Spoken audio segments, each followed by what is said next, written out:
Here we are at Upheaval Dome. It's a very interesting site. It's about a mile, 2-mile wide crater. Okay. And what you see here is this sign talks about the two competing theories for why this crater is here in the first place. One theory is that a meteorite came down, impacted the site, made this large crater. Would have vaporized the rock in the middle here. It would have allowed that a bowing up action from the hot, almost melted rocks as they're right here in this impact site. The other theory, which is not as widely accepted, and I'll talk about why that is. The other theory is that we have a salt dome because we have layers of salt that are deep underneath us.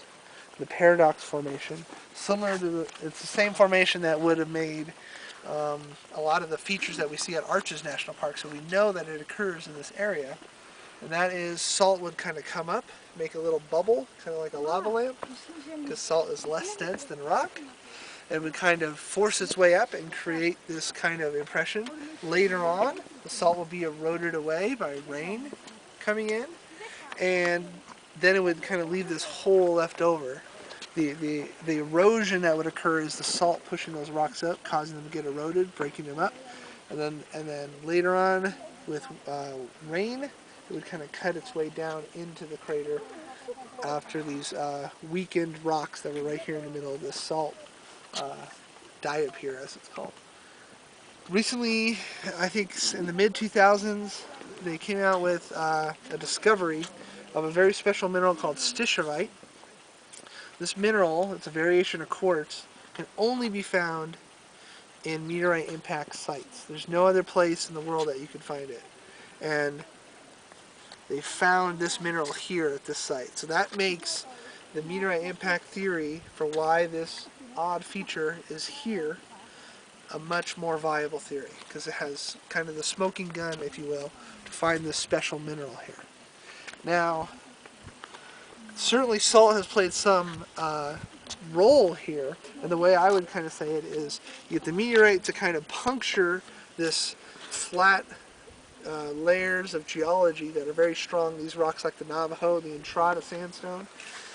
The kind of, this meteorite impact creates a weak spot in this area, and the salt kind of takes advantage of that weak spot and kind of comes up into this weak spot and does do a little diapir, but it happens after, well after the meteorite impact. So both the theories have some, in my opinion, some bearing on what we see here, and how you see these chaotic beds in the center here. Partially that would be because of the impact, partially it would be because of the salt coming up into this weak spot that was created by the impact. So that what we see there is salt? It's not salt, it's you can't, like the salt would not survive on the surface because of rain. So you wouldn't see the salt just kind of sitting there on the surface very often. What you do see is these greener rocks, which are similar to rocks that we saw by Delicate Arch.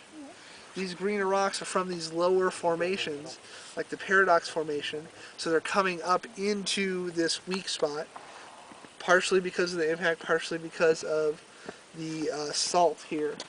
And these green rocks are not really seen around here very much, and they only have come up through this weak zone because of the weak spot that is the meteorite impact and the salt taking advantage of that weak spot.